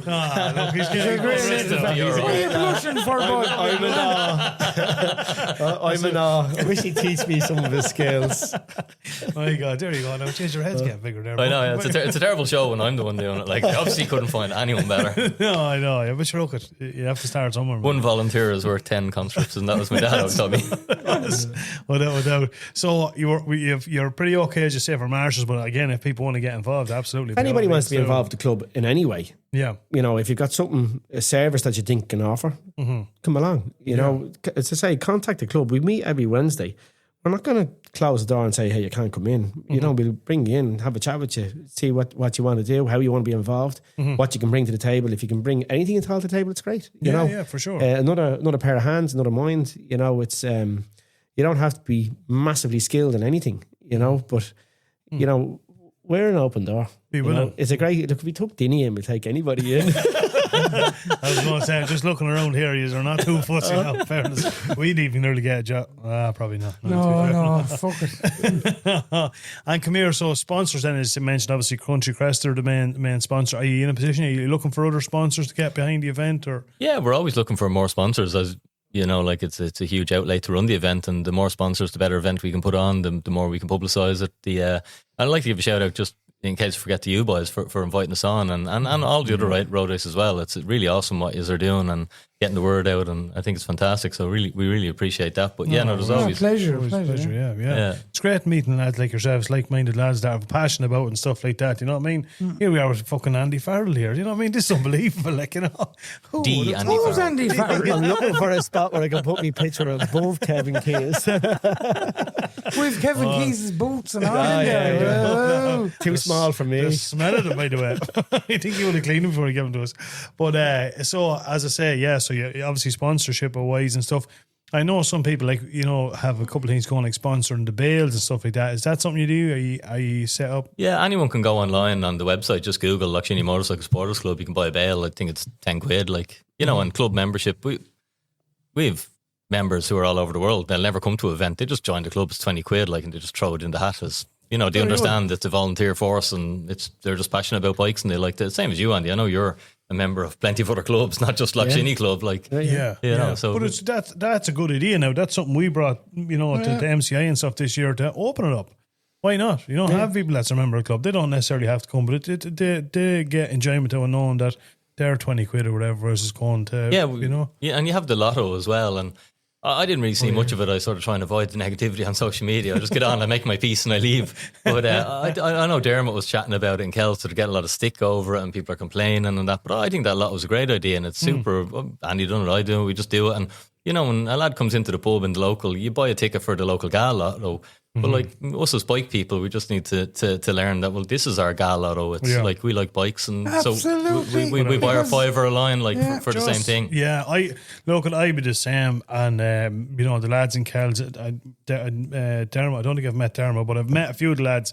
And like yourselves, they're passionate about it. It's at the end of the day, they want to get Kells road racing up and running. We know how much work they're putting in. Like, absolutely. So get behind them. I used to do the same. This, like, obviously we do, you know, a wide range of people from different clubs and different backgrounds and different disciplines coming on the podcast. We've chatted to them all, and the one common thing that they all say is the amount of abuse and criticism and stuff they're getting. It's ridiculous. A lot of stuff that you see on Facebook. I've watched it and I've seen groups of people talking shite. Yeah, right? yeah. Oh, we don't know this. It's all quiet. Do you know why that is? Because they're not a member of a club. They don't go to the club and ask the questions. Yeah, yeah. Like, so they used to be trying to is the union keeping everything a secret? There's no information out there. Yeah. You know what that is? Because they don't join a club. They don't go to club meetings. They don't go through the right channels. They just think it's going to be all willy-nilly out there for everybody to talk. Yeah, yeah. Look, never take criticism of someone you wouldn't take advice off it. Yeah, it's very. But all the clubs should be pulling together, lads. Yeah, a lot of them are. Like that's the only way we're getting across now. Yeah, Like, no, but you know, as Brendan was saying, like, you know, we've seen bits and bobs and heard bits and bobs, but the story boils down to we're all in it for the love of the sport. So this bickering and backstabbing bullshit, fuck it out the window. Come together as a big team. It'll run proper and right then, lads. Yeah, absolutely. That's the way it works. Yeah, it's the same with even a club. Yeah, a no, bike for club. sure. If you've a couple of lads in it, that's, you know, it doesn't work. Yeah, we're stronger together. Like, Absolutely. I think MCI have probably, they have had to learn some lessons, maybe the hard way. I think probably one of the biggest things that they seem to have gotten right now that I hand on heart, I think was wrong for a good number of years was maybe the kind of the PRO end of things, like the you know, you could go onto the website, and I've said this publicly, I've said it to the current president, I've said it to the outgoing president, that you go onto the website there, and there might have been a post from 8 months ago, and then that was it. So it was about, you know, keeping people informed, keeping the interest going, getting on top of social media. I think Carol Brady's the PRO now, and for all intents and purposes, he's been changing it around. He's you know, I see a lot more activity on Facebook and stuff. So that's the way it needs to be. And like we said, and we spoke earlier on, and your own social media is flying it, like it or love it, guys. If you want to promote anything nowadays, that's where you go. Man, absolutely, but you have to remember that there's an awful lot of stuff in the background, like communication between insurance companies and stuff like that. That's not for common consumption. Do you know what I mean? It's sure. like that's, you don't want the insurance companies don't want their prices or whatever it is being put out there, and the nitty gritty of things going on. Next thing it's out there, and someone else has an opinion. Next thing there's a lot of shite talk going around. Yeah, absolutely. You know, absolutely. Yeah. If you're not putting anything up there, probably there's nothing to be done. You know what I mean? There's nothing like, because we're still only getting it across the line. You know, getting road racing back down and south, short circuit racing back down and south, getting all racing back down and south. I think once people see bikes on the road in Kells, you know, because a lot of people are like, is Skerries on? And they ask us, like, what is it on? Just see all the bloody videos I'm fucking making. I know. But once people see bikes on the track, you see, a lot of people... because they've been let down so many times, it's understandable, Charlie. Exactly, you know what I mean? Yeah. But once, as you say, it starts, they'll know next year it's yeah, absolutely. You know what I mean? I think this we're cutting our teeth back in this year again. Yeah. Just to get everything and people to realise, we are running. You know, it is back on. You know, and then obviously, you know, more people talk. You know, so where weren't you at Kells? We're at Kells. I didn't know it was on. But well, what's on next? You know, it'll snowball. It will. You know? It will. Look, what we need is a good, safe year's racing. Yeah. You know, please God, everybody comes home safe, and you know we all have it and good quality racing, good weather, good racing. You know, and then as I say, next year I think, please God, you know, we'll get on board. And I think, isn't it Greenlight TV doing something this year as well? Yeah, we were That speaking to Jim Greenlight and King the other man. Like, and they're doing savage stuff. I thought the TT coverage this year was savage. Like, unreal. And the Northwest. Yeah. Class, yeah. So they're going to be on board, do you think? We're still in discussions. They're going to do something at Skerries possibly, but they want to do full live coverage is where we're leading to, and possibly doing that at all the Southern Road races, plus the Northwest, plus the TT, plus Scarborough. Yeah. But it's isn't it great though? It is fucking Absolutely. great. It's absolutely brilliant. I watch it as well, and even for it's a possibility in years to come. You know, you've got the TT pass. Well, I get it every year. Yeah. There's a possibility that what's to say that's not something that Skerries can look at down in the down the line. That if you can't make the race, you can still pay a few bob and why not? Like that's what I recognise. I was like, road racing is one of the most spectacular sports in the world, if not the. Like it needs to be bigger. It needs to be a global audience. It needs to be in America. Yeah. And the only way to do that is the one thing I recognise is road racing hadn't leveraged social media enough. No. You know, it's only recent years, but for years I was out of the scenes going, this is the most spectacular thing. Mountain biking leveraged it years ago. That's why mountain biking is so big, because mountain biking, I think was generally a younger audience. They're a bit more tech savvy. Road races are sort of a bit older. I'm not talking to a camera type thing. Yeah, I'm like, tough shit. If you want to run your bikes and you want to get sponsorship, you got to tell your story. You got to get that connection to your audience. Yeah. It's literally how you build a sport. And I think it's exciting now that it's finally kicking off and we're seeing, like Kevin Keys, I know we keep mentioning him, but he's a local lad here. He does loads on social media. I think he's doing a really, really good job. We're seeing loads of younger riders starting to do that. And even Andy's doing a better job on social media these days. Like he's doing a good bit. Yeah. No, but look at it, as you said, it's true. We something we spoke about before with Stacey and stuff when she was kind of putting her proposition forward for being the PRO. That you look at the Isle of Man TT and stuff and you look at the Northwest, it's not too terribly long ago that they were in some financial trouble. Yeah. And exactly as you said, this sport is, it's like back the day of the gladiators. This is unbelievable. Like to actually see and you look at the figures, the speeds that's involved and the scenery and where you have all the mix. Like even Skerries there. So you've got the circuit, right, which is just unbelievable, and it's 80-year long heritage. You've got some of the best road racers in the world that are going to be on this. It's absolutely, truly spectacular. More often than we'll probably get the weather. You have the community. All you need now is the likes of people, as you say, like in the States stuff, to see what's going on. Absolutely. The likes of Red Bull, and you were saying about mountain biking and stuff, Red Bull and Monster Energy, that's what they do. Like people forget that Red Bull is an energy drink. But that's not what it's about. You know what I mean? Red Bull is sponsored like Formula One teams. Gives you wings. Oh, right, gives you wings. It has all these extreme sports now. How often do you see them actually with a can? You know what I mean? Represent or advertise. When have they ever told you what it tastes like? Or why? Exactly. Yeah, they just put plaster all over extreme sports, and it's when the likes of heads start to turn in places like that. That's what'll bring it, I think, onto the next level. Definitely. Videos is a huge thing. You see some of the footage from the Isle of Man, the Northwest 200, these slow down images of bikes, coming through going through a bend with stone walls either side of it, astronomical speeds and stuff. Stuff like that. Video. It's a very unique sport. There's nothing like it in the world. No, it needs to be done.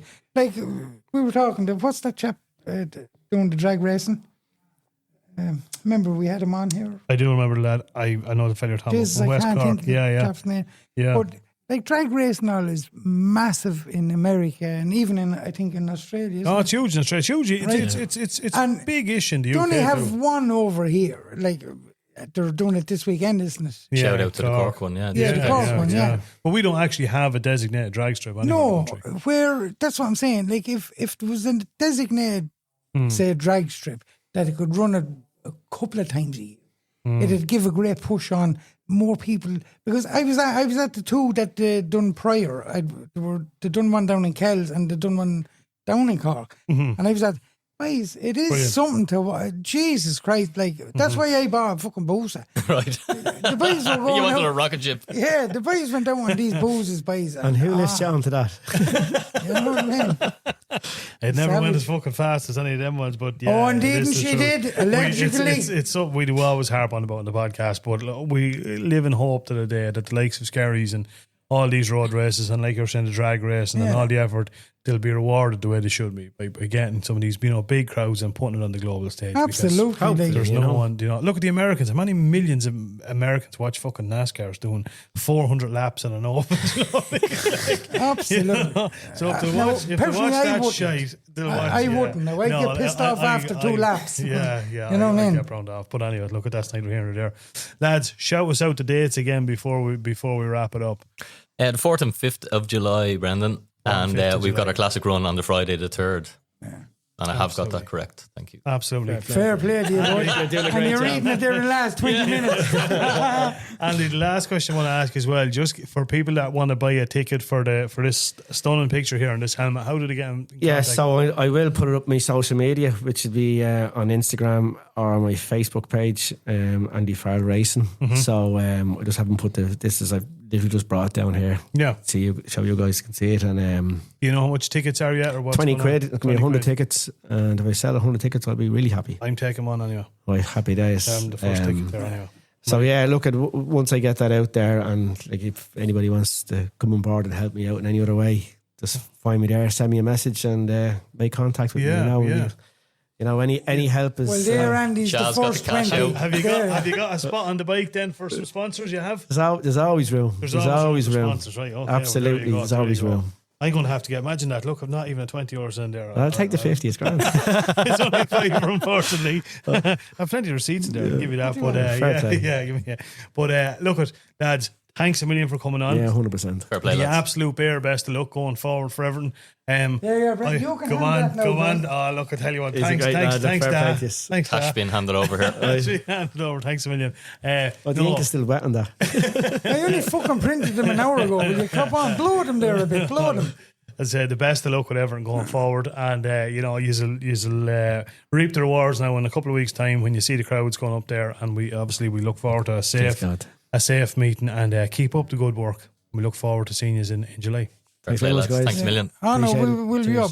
Now, possibly we could stay and definitely stay. Walk out sideways with the boys. Yeah, definitely. There won't be any more sideways to me. You think what Once it's done.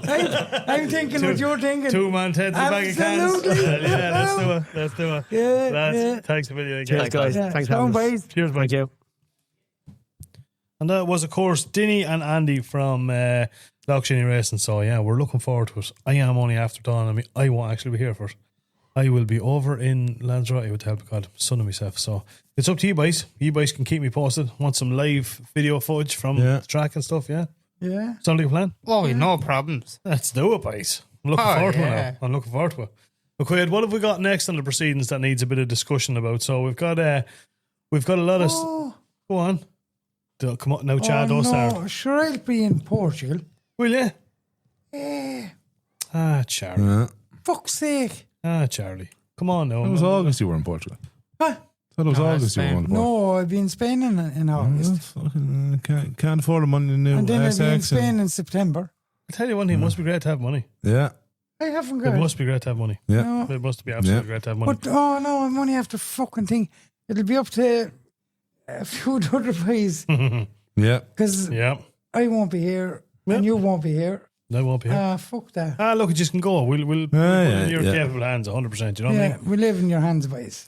Well, I just wanted to give a mention here too. And as promised, I'm going to start reading out some questions and stuff we get sent in. But so here's another one that was sent in to us, and it goes, how's things, lads? Just on your discussion last week on tyre choice, what is your opinion on using different brands on the front tyre versus the rear? And that is from Donal in Ballina. No, I'd always use matching. Yeah, matching. Yeah. I'd always match them. Match them, yeah. Is it depends. Like I would, it's a rule of thumb. You know what I mean? I would match them up. But I suppose if they're similar tyres, it's not that you can't. No, but you wouldn't. Oh no, you can't. But you're well off going with, I think. Like if you had two different tyres with two completely different compounds, then I was just actually going to say that. Well, like you're not talking about putting a touring tyre on the back and then a sports tyre on the front. Like that's just complete. Yeah. But like if you're going for two sports, that's a McQuaid. I don't even know what tyres are on. And me going looking at putting new tyres on the Tiger. Like I think Tiger's good. Tiger's good. They're Road 5s. Road 5s, yeah. The Chat got me the Road 5s. Yeah. Amanda Chat. They're front and back. Now Yeah. Phaser. Yeah, but they're not Road 6s, are they? Phaser, I think the front tire off a Phaser is off a Massey 35. Well, the way it's looking now, it's definitely off a Massey 33. That hasn't been changed. Yeah, But look, it's as old as the hills. If you were stuck, you probably could. Like if you're, Yeah, you probably could. I don't see why you would want to. I don't know. I suppose maybe the question he's asking, maybe he's. I'm only assume maybe he's purchased the bike, and you know, if you have two tires that have loads of tread on them, but they're different brands, is it? I don't know. I'm not an expert on it, but you're gonna get different. Yeah, but you're gonna get different wear, and like what you said, if you get two different brands of tires but the same style of tire, you're just gonna get different wearing on them at different parts and different speeds. Yeah, because they're not the same compound, they're not the same. No, construction. if they're fairly similar and similar compounds and styles of tires, then yeah, I'd say look. And then again, depending on the riding you're doing, like if you're just tipping out and around, sure, I wouldn't be too worried about it. No, but if you're going to get out in the York and you're planning on lashing it within an inch, well, of this is it. It's the way you motor the bike, if you know what I mean. They're the only things that's keeping you connected to that tarmac. Exactly. At the end of the fucking day. Absolutely. That's why I'd always pair them. Yeah. Like Simple as. Yeah. Look, if you're going to change both of them, put the same ones on. Don't go for different ones. But if, like Brendan said, if there's two different ones on the bike you just got, and there's life left in them. Mm-hmm. See, normally, from years of riding bikes and all, normally you get two back tires to the one front. Yeah. Mm-hmm. Believe it or not. Yeah. You know. Yeah. I suppose, and again, I suppose depending on that, I suppose that like the front tire that could be on whatever bike. Whenever your man was changing the back, when they mightn't have had that specifically one, so he'd say, throw that one on it. The next nearest thing, yeah. You know what I mean? I suppose our advice, it'd be pair them up. Pair them up. If you can at all, pair them up. That's certainly what I'd be doing anyway, you know? And now, it's time for the Tech and Torque Report. McQuaid, Tech and Torque Report time, man. What have we got? Let's hear it. KTM. Don't buy one. Don't buy one. First time I said that, innit? McQuaid, don't be going down that road. Oh, well, look. No. KTM 1290 Super Adventure was the S model? The S model, man, yeah. 2018. I have to give a bit of a shout out. This was thanks to a very, very good listener to the podcast, Brendan O'Hora. Gave us an opportunity to ride the KTM. Yep. And I should say thanks, but I'm not don't know if why not? Because, no, fuck it. Because I want one now. I wouldn't be rushing out for one, personally. My God, really? No, look, that one's way too tall for me. I wouldn't be comfortable on it. Okay, seat height are, I think, what do we say, about 860, I think? I think it was higher than that. It could be 890, I think. I'm not 100% like sure. I was tippy-toeing it when I was stopped. Mm-hmm. It's a very height there now. What did you like about it? The sound of it was class. It's V-twin, obviously, so there's an awful grunt out of it. A nice thump, It'll shift. There's no point in saying anything different. It shifts like a motor, like. Yeah. Fairly twitchy on the throttle. Brembo brakes in the front, so if you're going into it, like I've never ridden it with Brembo brakes, and I've always heard about them that these things are animal. Mm-hmm. What did you mean she was twitchy on the throttle? She's very, very responsive. Yeah, very responsive. Yeah. Now, bearing in mind, it was in sport mode. Which I didn't know either.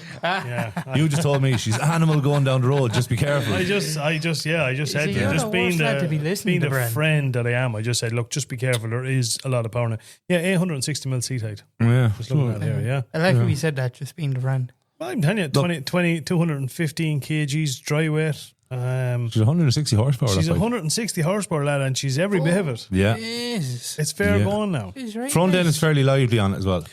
Now, funny you should say that. Yeah, I noticed it is like you said, that twitchiness when you're giving it. Now I don't know because there's a full electronic suspension on it. Yeah. So the settings, I'm not sure what way we had that set up, but definitely it was a bike that under heavy acceleration on the front of it was twitchy. Yeah. Which was a little bit really now. light, tank slapping mood. I don't know if it'd ever get that bad, but definitely you can feel it. Yeah. I will put it to you that way. So you want your which switch? You would 110%. Yeah. And then when if you're going hard onto a brake, the front end fairly nosedives fairly quick. Yeah, again, that's probably a lot got to do with the suspension set. Too. Do you know? But see, would that be down to the mode you have it in? No. Yeah, that's what I'm saying. You probably have to. Well, there's 4 different riding modes on that, so don't know what the other ones would be like. Yeah, you've got because there is like there's like a street mode. Maybe that might stiffening up a bit, or Yeah. It's I look from what I took from riding the bike, like the power that's in it, the torque that's in it is absolutely unbelievable. the noise of it is absolutely class. Yeah, it has an absolutely look at it. There's a gorgeous thump over it, but I it was really one of those bikes that, again, with the suspension, when you give it, when you're powering on, the back of it sits down and the front of it gets real light.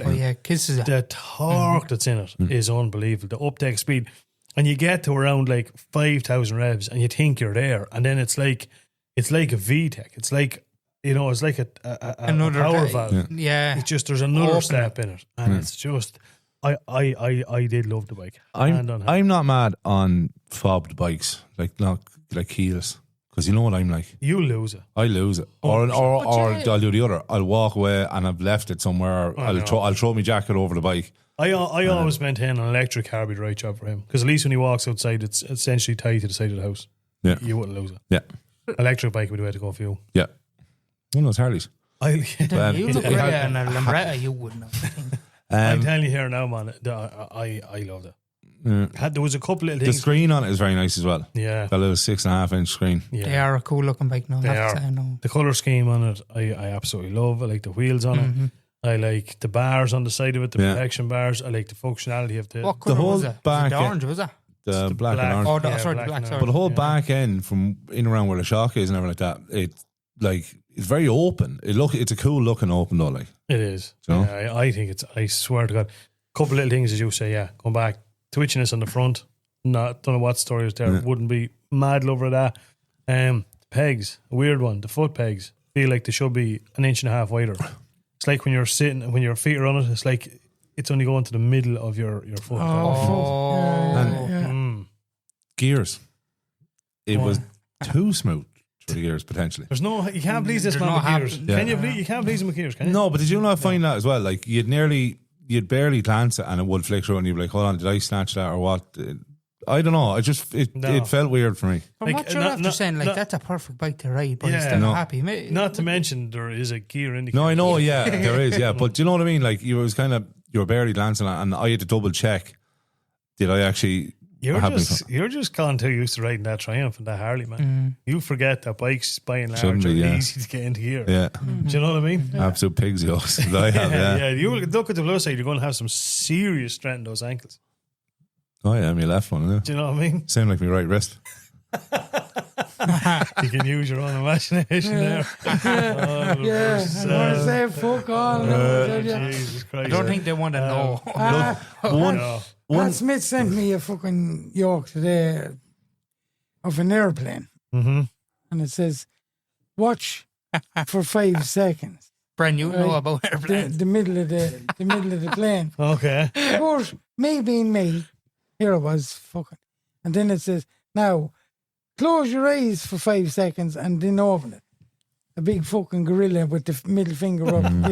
I says, very good. I tell you, wait till I get Smith. I tell you, we'll get us. One thing about that is, I don't know if it was on that bike, but it is an extra on those. It has those kind of adaptive spots. I think the Versus had the same ones. So when you're going into a corner, it illuminates the corner that you're turning into. Yeah. What does it? Yeah. Very handy. A couple of little things in the KTM, stupid little things, but it does make it sense. The gear selector is adjustable as regards where the actual side peg comes out, you can move it forward or back. Was that still, do you think that was standard on that one? I'm pretty sure it was, yeah. I think it was. It was like standard on it. The SW Motec thing that I got before. The switch gear is a little bit plasticky. What do you mean? Feels cheapish. You know the switch gear on it where your lights and all your buttons feels a little bit plasticky. For a bike that is well up there price point on those bikes, they're an expensive bike. Like, you know what I mean? Different types of plastic. Yeah. Well, you got there and ended up. Now. Little thing like that wasn't just, little things like that just make it feel that little bit cheap. I don't mind the keyless thing. I think it's all right. Stupid thing when you turn on because it's keyless, so you have to have the fob. So it's like having a Harley. I don't know what you're giving about. No, but you press the button for the dash to come on, which is grand, which you normally have to do. Then you press it again to start it. Obviously, you have to turn off the kill switch. What you have to remember is when you turn off the kill switch to stop it, you have to press that button again, or it'll keep the dash on. Oh, do you know what I mean? So you could go.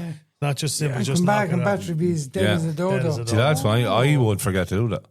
You would forget. But you're telling me, like, because you know with the fob, like, you have to be in a certain distance.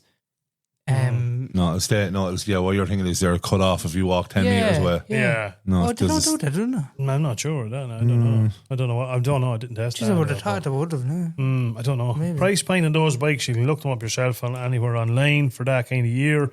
They're anywhere from 10 to 12. Yeah, about that, yeah. So do your research. Yeah, so they are an expensive bike, you know. Bearing that in mind, you'd probably get a Tracer or In the 2020s. in the 2020s for that kind of money if you wanted to.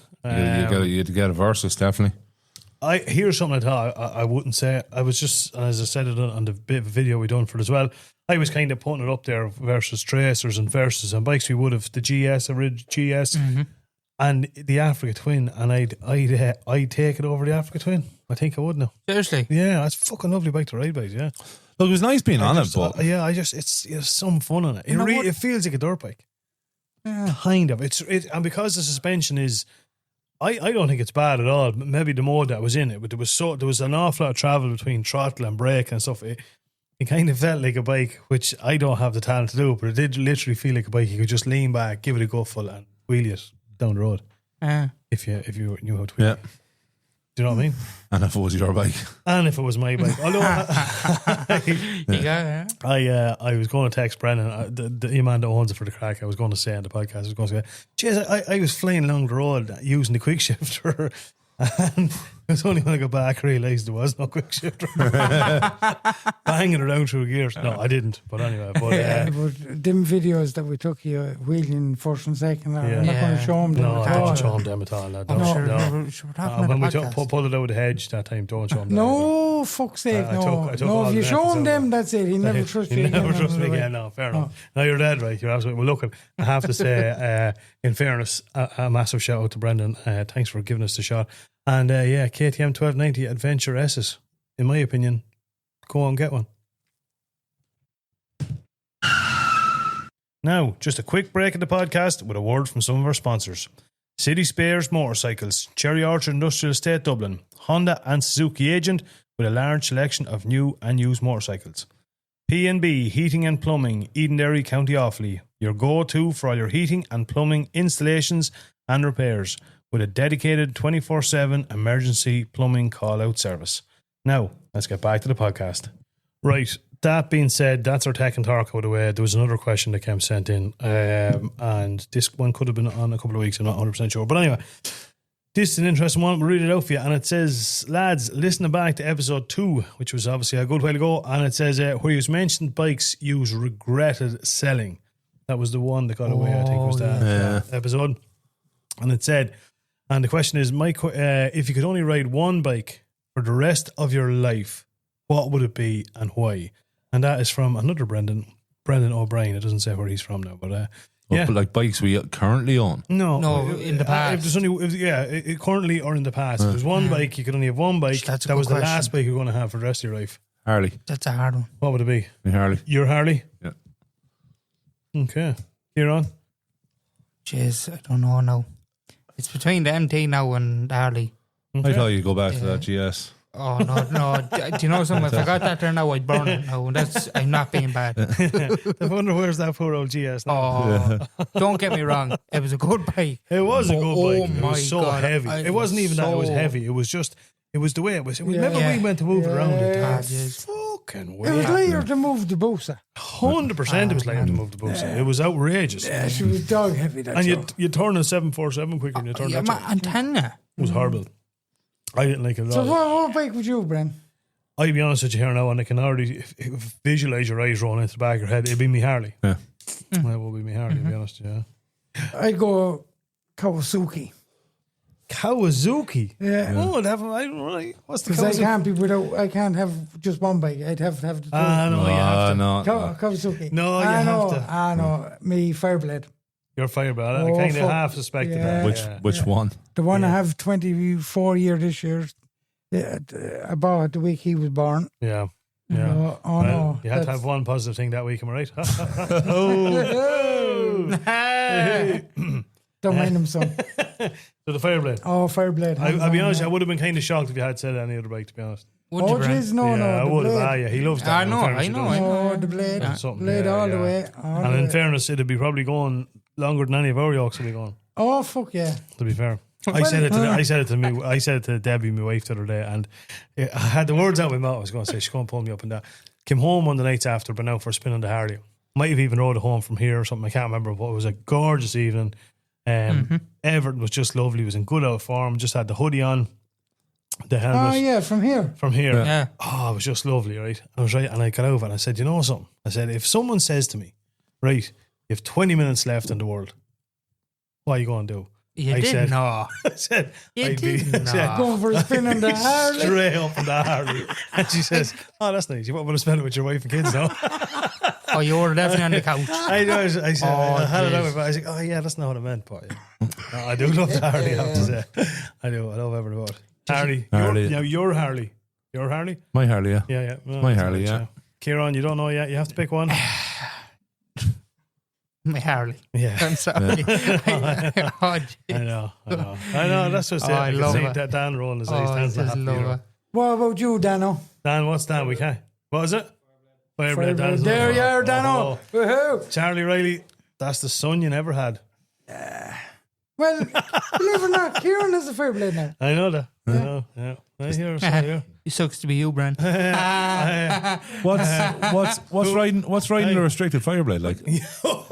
Well, so you wouldn't know because you don't have one. Oh. Charlie Riley, did I or did I not? Have me and you got a little deal going in the background? About what? Fireblade deal, bud? Yeah, but Yeah, but There's no it's buts, gone. buddy. no, buddy, but Sorry, ship sailed. ship sail. I asked you, I'll forget. And I and what did you say to me? And you asked me again last Saturday night, or Saturday night before that. And we had a whole conversation about it. No, we did not. Oh, well, that'll tell you how much you remember. Yeah, Oh, we did. Was I having a few beers? Possibly. I didn't. But you said what you talking to said. someone I else. have it on the phone. It's right here recorded and the whole lot. I actually got you to sign the form and all that, so there's no Go go back. ahead. Wait, you lying? Jeez, you're some blackguard. No, I would like one. Boys. But Brian, this weekend- I'll let you have a film of my own. No, you're all right, then. You're all right. Thanks. I'll be all right. Oh, Moving swiftly on, as the fella says, that answers that question. Keep your questions coming into us because we do love getting them. Clonagale MCC87 at gmail.com is our email address. And of course, as I've said hundreds of times before, Clonagale MCC official on Facebook and the Motorcycle Hour podcast on TikTok and on Instagram. Get your questions into us. Yeah, because there's still people going to the old Yeah. Clonagale MC. And it's It's crazy. official. It's craziness. The official. You'll see. We're going to start Clonagale. naming you out. Just Yeah. keep going on. We're going to name and shame you. That's the long and short of it. Yeah. Guys, this weekend, I am telling you here now, and there is more to it. I know there is, but this is just a sample of some of the stuff that's coming on this weekend. Starting first, Raven Lunatics MCC Oh, Jesus. Asylum Rally is on this, the 12th and the 13th of June at the Old House, Kilamarie, Kilkenny. E32KP30 entry is €15, including the patch, of course, camping, food wagon, and live music. That's the first one. Vintage Classic Retro Motorcycle and Trade Show and down in St. Peter's College, Wexford, Ireland. That's on this weekend, the 13th and 14th. So it is on for the 2 days. Entry is €10 and trade stalls are €50. So that's I think a couple of users are talking about going down to that. Trottle Mad MCC are having a poker run in memory of Leslie Rayburn. That's on Sunday the 14th of June. McNally's Filling Station meeting at 10 a.m. stands up at 11 a.m. sharp. €20 per bike. Donation to the local charities. And then we've another one. We've got Until We Meet Again 2026 9th Memorial Mass for all lost bikers. That's Saturday the 13th of June, this Saturday. The Church of the Assumption, My Van, Listowel, County Kerry at 3 p.m. Memorial candles can be ordered through our Facebook page or by email below. Closing date for candles was the 18th of May. So if you haven't got it in at this stage, you ain't getting one, I'm afraid. Relay for Life, Clare. The bikes are back. This is an interesting one. I haven't heard of this one before. Maybe you will have heard of this one, but so yeah, the bikes are back. Bigger and louder relay 2026, and it's please welcome North Clare Bikers MCC and supporters, West Coast MCC, Saoirse Maria MCC, the Banner MCC, Shannonside MCC, Celtic Souls MCC. welcome over 100 roaring bikes into the Tim Smith Park at 12 noon. That's Sunday the 14th. And it says, listen for the roar of the bikes. That's an interesting one. That's a good one, yeah. That is a good one now. Yeah. Donegal Road Riders MCC charity motorcycle run. 13th of June. Registration from 12 o'clock. Side stands up at 2 o'clock. Start and finish at the Country Inn. Music after with cereal twin and light refreshments after. That's the Donegal Road Riders MCC. Registration from 12 o'clock and stands up at 2 o'clock. We're getting there, right? One or two more to go. Okay, there's a lot on this weekend. There's a lot on this weekend. We have got up on the other side of the border, we've got the charity motorbike run in aid of Cancer Fund for Children, Northern Ireland. Starting in Ballymena, finishes in Port Glenone, followed by a barbecue, with planned stops en route at Brockshane and Temple Patrick. The travelling a distance of 236 miles, jeez, that's a good old spin, and passing a total of 34 Masonic halls in County Antrim. That's Saturday the 13th of June 2026, open to all Masons and non-Masons, €20 per bike entry, and donations and sponsored will be thankfully welcomed. That's to the Cancer Fund for Children. Lizzie's Memorial Bike Run, Sunday the 14th of June. This is meeting at Garvey's in Dungarvan at 10 a.m. and kickstands up at 12 noon. And it's in aid of Every Life Counts and all welcome donations on the day. And last but by no means least, West Cork MCC, West Cork Motorcycle Club. West Cork Motorcycle Club drag race this Sunday, 14th of June. The halfway Ballynahashig, County Cork, and racing starts at 11 a.m. and you get all the info at wcmcc.ie.